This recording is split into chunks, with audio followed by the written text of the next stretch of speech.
नमस्कार विद्यार्थियों, मैं सिंबूराम, सहायक आचार्य हिंदी। प्रिय विद्यार्थियों, इस वीडियो में हम दुलाई वाली कहानी के बारे में विस्तार से अध्ययन करेंगे। दुलाई वाली कहानी की लेखिका बंग महिला है, जिनका मूल नाम राजेंद्र बाला घोष था। ध्यान रखें, ये प्रश्न पूछा भी जाता है कि बंग महिला का मूल नाम क्या था। राजेंद्र बाला घोष था। प्रश्न ऐसा भी पूछा जाता है, दुलाई वाली कहानी के लेखक या लेखिका का नाम लिखिए, तो आप लिखेंगे बंग महिला या राजेंद्र बाला घोष।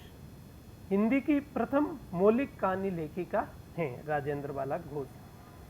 दुलाई वाली कहानी का प्रकाशन 1907 ईस्वी में हुआ। इसके संबंध में भी प्रश्न पूछा जाता है कि दुलाई वाली कहानी का प्रकाशन कब हुआ, तो आप लिखेंगे 1907 ईस्वी में हुआ। और दुलाई वाली कहानी है वह सरस्वती पत्रिका में प्रकाशित हुई। इसके संबंध में भी प्रश्न पूछा जाता है, दुलाई वाली कहानी किस पत्रिका में प्रकाशित हुई, तो आप लिखेंगे सरस्वती पत्रिका में प्रकाशित हुई। दुलाई का अर्थ, कपड़े की दो परतों में रुई भरकर सिला हुआ ओढ़ने का जो मोटा कपड़ा होता है उसे दुलाई कहते हैं। पुनः देखें, कपड़े की दो परतों में, दो अलग अलग परतें, उनके बीच में रुई भरकर सिला हुआ ओढ़ने का जो मोटा कपड़ा होता है उसे दुलाई कहते हैं। या ओढ़ने की रुईदार चादर या हल्की रजाई या लिहाफ जो होता है उसको दुलाई कहते हैं। दुलाई वाली कहानी के प्रमुख पात्र। पहला पात्र बंसीधर, यह कहानी का नायक हैं और इलाहाबाद निवासी हैं। दूसरा पात्र नवल किशोर, बंसीधर का मित्र, बंसीधर के दूर के नाते में उसका ममेरा भाई है। नवल किशोर मिलनसार व्यक्ति हैं, खुशमिजाज और हंसमुख स्वभाव का व्यक्ति हैं। उसका स्वभाव मजाकिया है और वह कट्टर स्वदेशी की भावना उसमें है। तीसरा पात्र जानकी, जानकी बंसीधर की पत्नी है। अगला पात्र सीता, जानकी की 10 वर्षीय बहन, यानी जानकी की जो छोटी बहन है वह सीता है। अब इस कहानी का जो सारांश है वह इस प्रकार है कि इसमें शुरुआत में काशी दशाश्वमेध घाट पर बंसीधर द्वारा स्नान, जहाँ वह ससुराल में गया हुआ है, उसका वर्णन है। और बंसीधर जो इलाहाबाद निवासी है वह अपनी पत्नी को लेने वहाँ काशी आए हुए हैं। ससुराल में साला साली व सास हैं।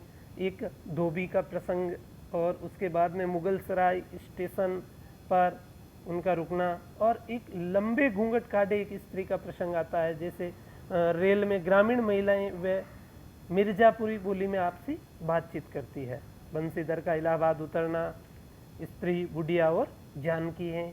स्टेशन मास्टर वाला प्रसंग है जिसमें नवल किशोर दुलाई वाली के वेश में हैं।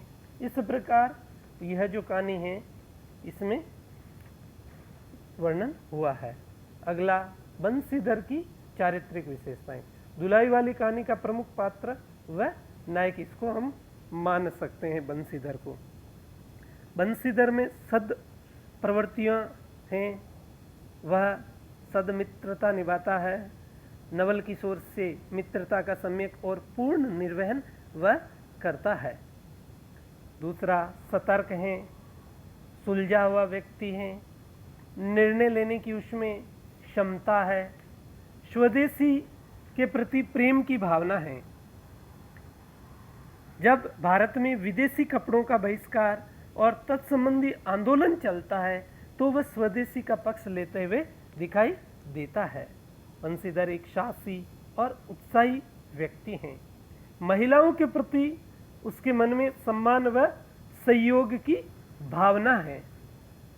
बंसीधर के चरित्र की ये एक विशेषता है कि वह अपनी स्त्री के प्रति भी पूर्ण समर्पित हैं और उससे स्वाभाविक स्नेह रखता है। दुलाई वाली कहानी का उद्देश्य, जिस प्रकार किसी भी कहानी का उद्देश्य जब हम बात करते हैं तो एक उद्देश्य मनोरंजन होता है, उसी प्रकार दुलाई वाली कहानी का उद्देश्य भी मनोरंजन है। मनोरंजन के साथ साथ जनजीवन का स्वाभाविक चित्रण करना, नारी मनोविज्ञान का सुंदर चित्रण करना, विदेशी वस्त्रों के उपयोग पर व्यंग्य और स्वदेशी के प्रति प्रेम की भावना जगाना इसके प्रमुख उद्देश्यों में हैं।